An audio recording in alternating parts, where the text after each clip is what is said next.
There is a moment when heaven touches earth, and it's not reserved for the few. It's not locked behind tradition or ritual. It's for you. Right now, you were created to live in the reality of the unseen. You were made to carry something this world cannot give and cannot take away. You were never meant to live dry, exhausted, running on your own strength.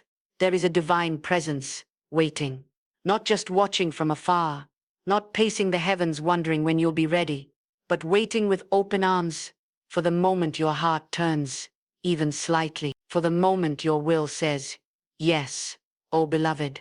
The power that raised the dead has not faded. The glory that fell in the upper room still falls today, and it does not require a perfect vessel, only a yielded one. Why do you search for your help in the noise when the answer is found in the stillness?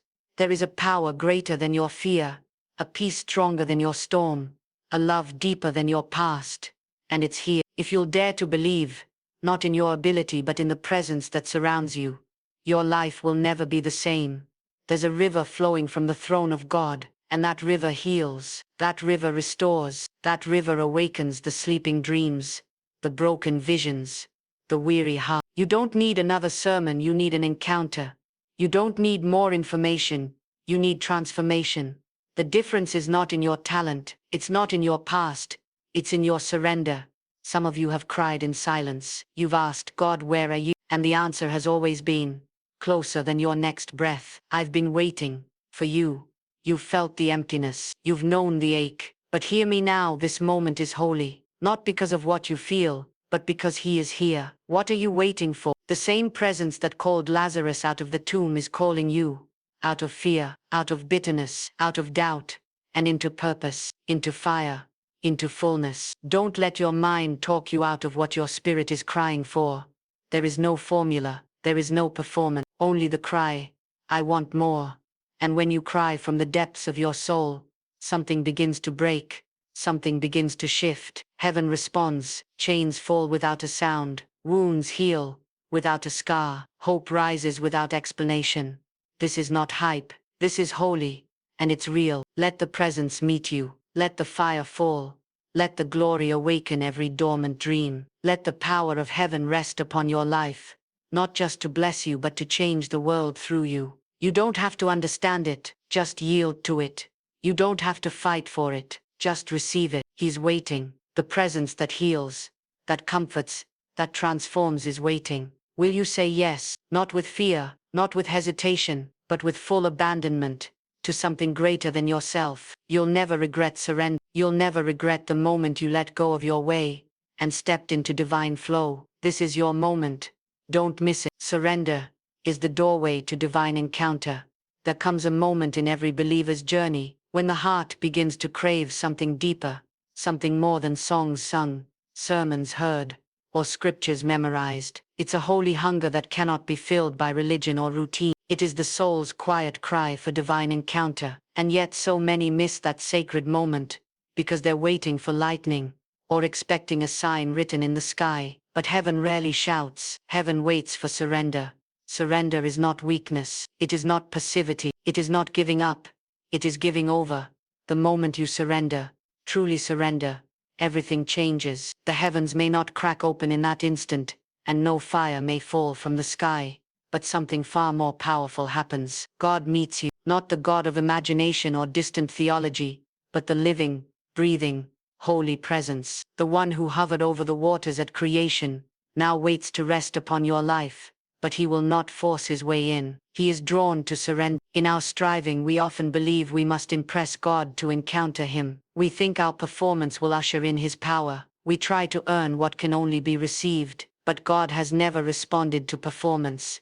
He responds to hunger. He is moved by the heart that lays down its agenda, its pride, its control, and simply says, have your way. You see, surrender is not just about the big decisions, it's about the daily posture. It's found in the whispered prayer when no one is watching. It's in the tears you let fall when the world says be strong. It's in the open hands lifted high, not to display holiness, but to say I have nothing without you. That is where divine encounter begins. You may feel ordinary, you may feel unworthy, but the presence of God is not reserved for the elite. the perfect or the spiritually famous. The oil flows on surrendered lives, fire falls on empty altars. Heaven waits for nothing more than your yes. The moment you let go of trying to do it in your own strength, the supernatural begins. Healing flows when you stop trying to fix it all. Peace enters when you release control. Joy overflows when you finally stop striving and simply rest in His embrace. That is the divine exchange, your surrender for His fullness. Some spend years praying for breakthrough, but never realize the breakthrough is on the other side of surrender. They cry for revival but hold tightly to their comfort. They ask for fire but keep one foot in the world. God cannot fill what is already full of self. He cannot pour out upon a heart that is closed. But the moment you crack open your soul and say, "Take it all," the Spirit comes rushing in like a flood. And it doesn't come with noise, it comes with weight. A holy weight that silences fear. A sacred stillness that breaks chains. You'll know it, not because of emotion, but because everything inside you bows. Your will, your desires, your plans, they all bow to something greater. That's when the glory falls. And what is glory but God made real in your midst? Surrender is not a one-time act. It is a lifestyle. It's choosing, again and again, to lay down what seems right and pick up what is divine. It's waking up each day and saying, "Here I am, Lord. Have all of me." Not just the pieces I'm comfortable with, not just the hours I've scheduled, all of. When you live like that, you stop chasing blessings and start walking in them. You no longer beg for direction. You are led. You no longer strive for peace. You carry it. You no longer fear the unknown, because the one who knows all is guiding your every step. The world will tell you surrender is foolishness, but in the kingdom, it is the doorway to power. The cross was not weakness, it was surrender, and from that surrender came resurrection. So it is with your life. You may not feel ready, that's alright. God is not looking for readiness, He's looking for willingness. You may not have the words, just open your heart. You may not know what lies ahead, that's okay. He does, and He is good. So today, if you hear His whisper, don't harden your heart, don't brush it off, don't wait for a more convenient time. Now is the moment, right where you are. No stage, no spotlight, no crowd, just you and Him. Let go of what's weighing you down, release the plans you've clung to, surrender the wounds you've hidden for so long, and make room for the divine. Because when you truly surrender, you don't lose, you receive. You receive healing, you receive clarity, you receive the tangible presence of the one who's been waiting, not for your perfection, but for your yes. The presence of God is not a feeling, it's a reality. We live in a world obsessed with feelings. People chase experiences, pursue highs and measure truth by emotion. But the presence of God is not a passing feeling. It is not a mood that comes and goes, not a momentary sensation that fades with the setting sun. It is a reality, unchanging, eternal, and faithful. Whether you feel it or not, whether your heart is singing or silent, whether tears are streaming or your face is dry, the presence of God remains. Too often we mistake goosebumps for glory. We wait for tears to validate a moment with God. We think silence means absence. But the truth is this: God's presence is not dependent on our emotions. It is not summoned by a song, nor is it diminished by our weakness. His presence is constant, even when our awareness is not. There are moments when the presence of God comes like a flood, thick, overwhelming, and undeniable. You feel it in the room, in the air, in your very bones. You might tremble, weep, fall to your knees, and those moments are beautiful. But they are not the only moments that matter. They are not the only proof that He is near, because sometimes His presence is a stillness, so quiet you could miss it, a whisper that slips between your worry, a peace that doesn't make sense, but holds you upright when everything around you is falling apart. Sometimes the holiest encounters don't feel like anything at all, but they are just as real. God does not withdraw when you feel numb. He does not abandon you in dry seasons. He is not closer in the fire than in the silence. He is the same presence that parted the sea walks beside you in your bedroom. The same power that filled the upper room lives within you, whether you feel it or not. It is dangerous to base your faith on how you feel. Feelings shift, they rise and fall, they're impacted by tiredness, by stress, by environment. But the truth of God's nearness does not change with your emotions. His word declares, "I will never leave you nor forsake you." That's not conditional, that's not tied to spiritual performance, it's a promise. And God is not a man that He should lie. When you begin to understand that His presence is a reality, your spiritual life changes. You stop chasing emotional highs. You stop trying to recreate moments. You begin to walk in faith. You begin to pray, not because you feel something, but because you know someone is listening. You begin to worship not because of the atmosphere in the room, but because he is worthy whether the music plays or not. This is how you mature in the spirit, not by feeling more but by trusting deeper, by anchoring your life not in fleeting sensations but in eternal truth. Some of the most powerful moments with God come when you feel nothing, when you lift your hands with no emotion, yet heaven sees your surrender, when you read his word even when it seems dry, but that word is planting seeds in your spirit, when you sit in silence and though your mind is loud, he is speaking life over you in a language beyond words. Faith is not the absence of doubt. It is choosing to believe when you don't understand. In the same way, recognizing God's presence is not about feeling spiritual. It's about knowing he is with you always. You may walk through seasons where your heart feels cold, where prayer is a discipline, not a delight, where worship feels more like war than a flow. That does not mean you are far from God. It may mean you are growing, because growth often happens in silence. Roots go deep before fruit appears, and God is often closest when we feel him lead. There is a reason the Bible says we walk by faith, not by sight, and sometimes not by feeling either. The presence of God is a reality, deeper than the senses. It is a foundation that cannot be shaken. It is a truth that does not require proof, only belief. Let this bring you peace. You are not alone, you are not abandoned, you are not disconnected just because you don't feel fire today. The fire is still burning, the wind is still blowing, the spirit is still moving, so stand firm. Keep showing up, keep praying, keep worshiping, keep listening, keep trusting. Because even when you don't feel him, he is with you. Even when you don't see evidence, he is working. Even when your soul is tired, he is carrying you. And one day, maybe not today, but one day soon, the cloud will lift, the tears will fall again, the weight of glory will press in, and you'll remember, he never left. You'll realize he was here all along. The presence of God is not a feeling, it is the most unshakable reality in the universe. Build your life on that, and you will never be moved. You were created to carry glory, not just survive life. You were never meant to simply survive. You were not placed on this earth to just get by, to make it from one day to the next, to exist in a cycle of struggle, pressure, and routine. Deep within your spirit, whether you recognize it or not, there is a divine imprint, a calling, a mark, a whisper from eternity that says there is more. And that more is not about fame, success, or applause. It's about glory. You were created to carry glory, not human glory, not self-exaltation, not empty achievement, but the weighty, radiant, undeniable presence of the divine. You were formed, fashioned, and breathed into by the Creator himself. Not just to breathe air and chase dreams, but to carry something eternal, to carry him. From the beginning, God's design was clear. Humanity was not a mistake or an afterthought. We were made in his image, crowned with purpose, wrapped in dignity, and designed to walk in communion with heaven. Before there was ever pain, before sin entered the story, humanity walked in unbroken fellowship with the glory of God. That was our natural habitat, glory. And even though sin marred that image, even though darkness entered the scene, the call to glory never left. Redemption didn't just restore your right standing, it reawakened your purpose.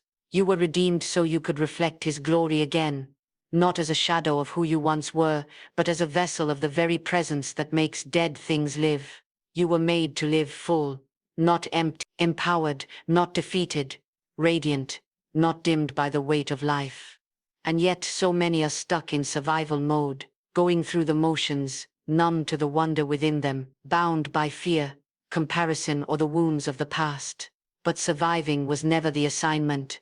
Carrying glory was. The enemy would love for you to forget that. He'd love to see you distracted by discouragement, tangled in lies and caught up in a life of mediocrity, because he knows that when a child of God realizes who they are and what they carry, everything changes. Glory is not reserved for a few. It's not limited to platforms, pulpits, or perfect people. Glory rests on the surrendered, the available, the hungry. It's not about earning, it's about receiving, and walking daily in the awareness that the Spirit of the living God has chosen to dwell within you. Do you know what that means? It means you don't carry fear, you carry fire. You don't walk in shame, you walk in sonship. You don't exist to be overwhelmed, you exist to overflow. The world needs more than another opinion. It needs a people who carry glory, who enter rooms and shift atmosphere, who pray, and things move, who live with such conviction, compassion, and power that others can't help but notice the mark of heaven on them. You may not feel worthy, you may not feel ready, but God doesn't call the qualified, He qualifies the called.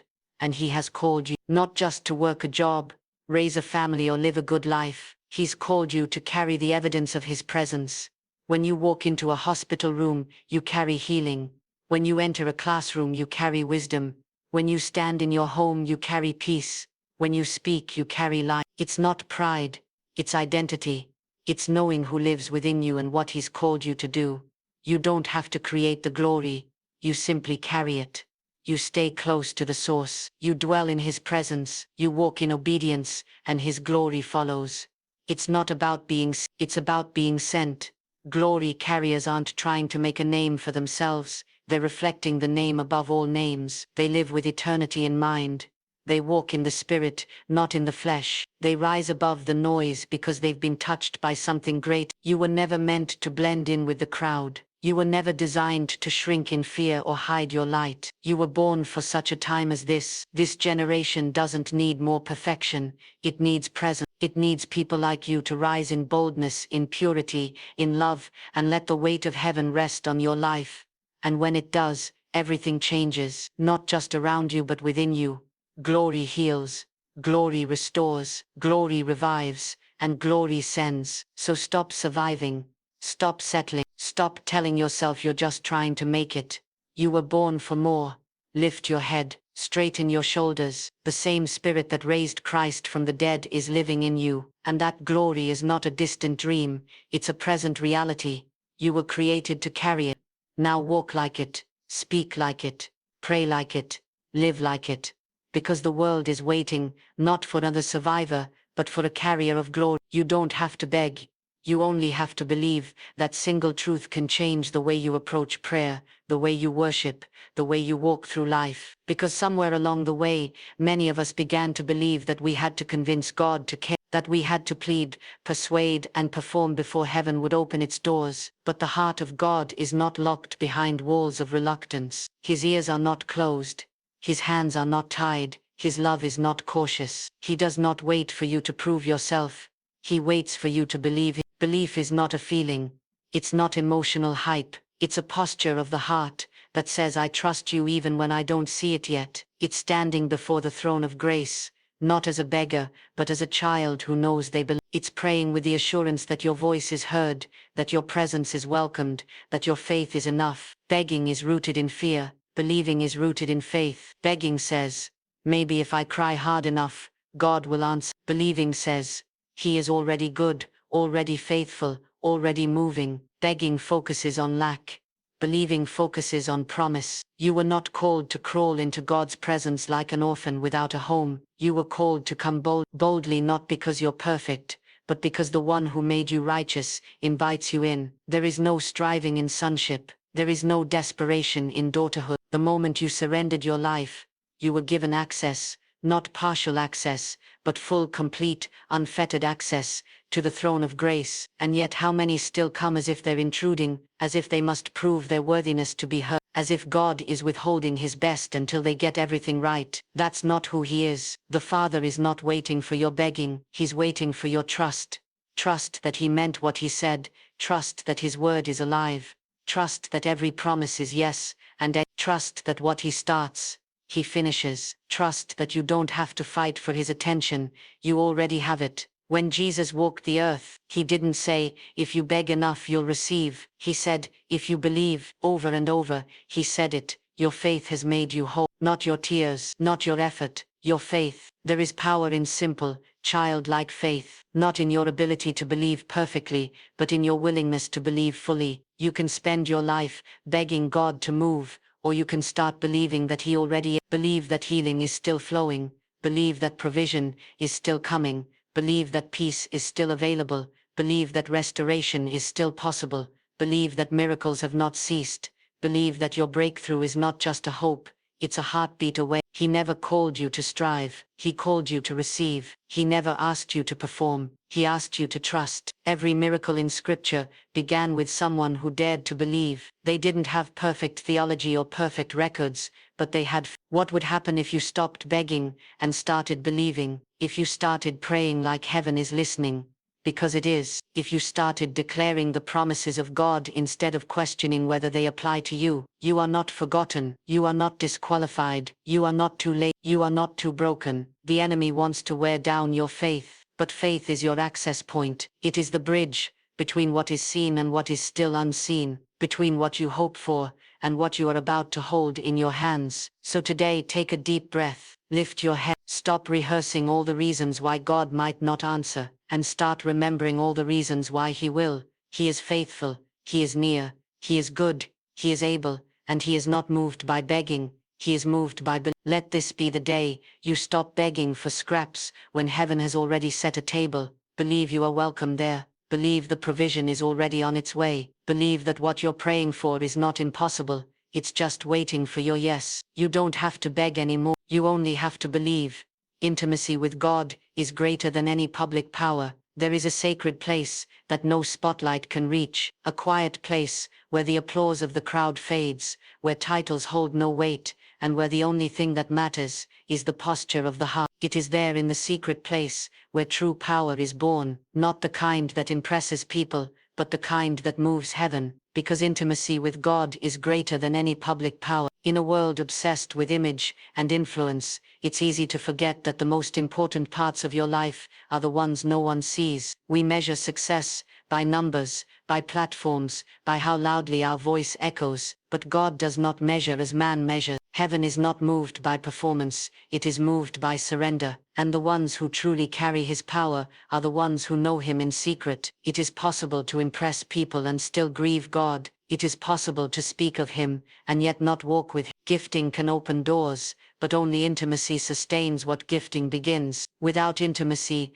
power becomes performance. Without intimacy, revelation becomes routine. Without intimacy, ministry becomes mechanical. But when you live close to God, truly close, you carry something that no microphone can amplify and no audience can define. You carry his heart. And when you carry his heart, you don't just speak his word, you live his will. You don't just touch lives, you transmit life. You don't just lead people, you lead them to him. That's the difference between charisma and consecration. Charisma excites, but consecration transforms. Many chase the fire that falls in public, forgetting that the fire always starts on a private altar. The men and women who have changed the world with God's power were first those who were changed by his presence, alone, unseen, in quiet surrender. Moses didn't meet God on a stage, he met him on the backside of a desert. David didn't learn worship with a crowd, he learned it with sheep as his only audience. Jesus himself often withdrew to be alone with the Father, not because he needed crowds but because he valued communion. His power flowed from intimacy, not popularity. You see, the secret place is where your identity is forged, it's where your strength is renewed. It's where your motives are purified. Public power might draw attention, but private intimacy draws anointing, and it's the anointing that breaks the yoke. What you build in private determines what will last in public. And no matter how gifted, how skilled, how articulate you are, without intimacy, you'll always run dry. Because it's not about what you do for God, it's about who you become with God. There is a difference between knowing about him and knowing him. You can quote scriptures, preach sermons, write books, and still miss the nearness of his voice. But one moment in his presence, real, raw, holy presence, will do more for your spirit than 1,000 affirmations from the crowd. Intimacy strips away the need to be impressive. It quiets your soul until your only ambition is his presence. It turns your eyes from the size of the room to the weight of his glory. It teaches you that success is not being seen, but being known fully, deeply, eternally, by the one who created you. And when you live from that place, everything shifts. You no longer minister for approval, you minister from overflow. You no longer chase purpose, you live in alignment. You no longer panic when doors close, because you know the voice of the one who opens what no man can shut. The most dangerous thing you can do is pursue power without presence. It will drain you, it will deceive you, it will leave you empty. But when you pursue intimacy, power follows, not because you ask for it, but because it cannot help but rest upon those who walk closely with him. Public victories are won in private battles. Public wisdom is birthed in private stillness. And lasting fruit comes not from striving, but from abiding. You don't need a bigger platform, you need a deeper well. You don't need more recognition, you need more revelation. And that comes not in a crowd but in the quiet. So go to the secret place. Let him refine you. Let him heal you. Let him speak what no one else can. Lay down the need to be impressive, and pick up the joy of being known. Because when you walk with him in the unseen, he will trust you with what is seen. When you prioritize his presence over your platform, you'll carry a weight that can't be imitated. And when intimacy is your foundation, no amount of pressure can make you fall. Let the world chase power. Let the world crave applause, but you crave him. Because intimacy with God will take you farther than talent ever could. And when everything else fades, it's his nearness that will remain. This is the hour of awakening. Don't miss your moment. This is the hour of awakening, not tomorrow, not when life settles down, not when you feel more ready, more holy, or more qualified. Now, something is stirring in the spirit. Something holy is breaking through the noise, cutting through the apathy, and calling the soul out of slumber. The alarm is sounding, not to frighten but to awaken. And if you listen closely, you can hear it in your spirit. You can feel it pressing against your heart. This is not just another day. This is your moment. Don't miss it. Too many live as though they have all the time in the world. They delay their obedience. They put off their surrender. They wait for a better time, a clearer sign, or a more convenient season. But the Spirit doesn't move according to your comfort. He moves according to divine timing. And this moment right now is holy. Awakening doesn't come with loud announcements. It often comes quietly, subtly. A whisper that disturbs the routine, a nudge that interrupts the numbness, a divine discontent that won't let you stay where you are. You can ignore it, you can bury it, you can push it down, but it will keep rising, because heaven is calling you higher. This is the hour when sleeping hearts must wake up, when dormant callings must rise from the ash, when buried dreams must breathe again. God is not finished, his spirit is still hovering, still moving, still awakening those who are willing to say yes. You were not made to drift through life half alive. You were created for fire, for purpose, for glory, and that flame is being reignited. Look around you, the world is shaking, foundations are being tested, the things people trusted are crumbling, and in the midst of it all, God is calling his people to stand, not in fear but in faith, not in panic but in power, not in confusion, but in clarity, that only comes from intimacy with him. There is an urgency in the spirit, not a panic, not a fear-driven pressure, but a holy urgency, a sense that this moment matters more than you realize, that the decisions you make now are shaping more than just your future. They're shaping destinies, generations, eternity. The time for spiritual apathy is over. The time for shallow living, surface faith, and casual Christianity has passed. The world doesn't need another distracted believer. It needs people who are fully awake, fully surrendered, fully alive in the Spirit. It needs people who have heard the call and responded with, "Here I am, Lord, send me." Your moment is not waiting in some distant future. It's here, right in front of you, wrapped in this very breath. The presence of God is near, the Spirit is moving, the wind is blowing, but you must open your eyes. You must shake off the slumber. You must choose to respond. Awakening is not just a feeling, it's a choice to leave behind the familiar, to step out of the comfort zone, to let go of the excuses, to pick up the call of God on your life and run with it, not because you feel strong, but because you know he is with you. You might think you're not ready, you might feel unworthy, but awakening isn't about being ready, it's about being willing. God does not wait for the perfect, he looks for the available. He breathes life into dry bones. He calls greatness out of obscurity. He awakens purpose where the world sees none. This is your moment to rise, to wake up to the fullness of who he made you to be, to lay aside every weight and step into the river of his Spirit. You don't need to understand it all. You don't need to see the whole path. You just need to move when he says move, to respond when he calls your name. There is no time to waste, no time to live lukewarm, no time to keep your faith private and hidden. The world needs your voice. It needs your fire. It needs the power of God flowing through you. The enemy would love for you to sleep through this season. He'd love for you to stay busy, distracted.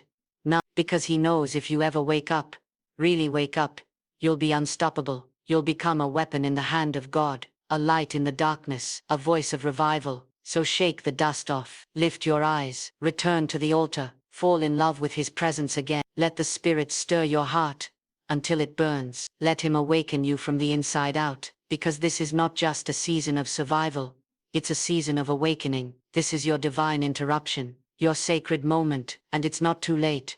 Don't miss it. Don't miss what God wants to do in you and through you. Don't miss the miracles waiting on the other side of your surrender. Don't miss the outpouring he's ready to release when you say yes. Wake up, beloved. The hour has come. The Spirit is calling. Heaven is leaning. This is the moment that will mark you. Don't sleep through it. Don't wait for another. This is the hour of awakening.